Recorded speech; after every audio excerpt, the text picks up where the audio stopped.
మనం వింటుంటాం process food, junk food అని మాట్లాడుతుంటాం. రైట్, అంటే ఈ 100%. ప్రాసెస్ ఫుడ్, జంక్ ఫుడ్ అనేది అంటే ఏ కేటగిరీస్, అంటే వీటి వల్ల ఫ్యాట్ ఎలా డెవలప్ అవుతుంది? రైట్, దీనిలలో ఏంటంటే బ్లిస్ ఫ్యాక్టర్ అనేది ఒకటి అంటారండి. ఏంటంటే వాళ్ళు కంపెనీ వాళ్ళు, సో వాళ్ళు లేస్ కానీ మీరు కేఎఫ్సి కానీ వీళ్ళు కానీ ఏం చేస్తారంటే దే డూ ఏ రీసెర్చ్ అనమాట. So sugar content, salt content ఇంత కలిపి వాళ్ళు టెస్ట్ చేస్తారు. అంటే ఒక సగటు వ్యక్తి ఒక టైంలో ఎంత తింటారు అనేది టెస్ట్ చేసుకుంటూ వెళ్తారు.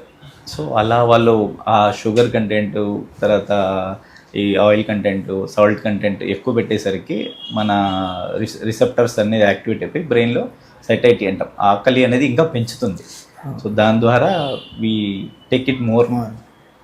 ఆ విధంగా వాళ్ళు రీసెర్చ్ చేసి ఇది చేస్తున్నారు.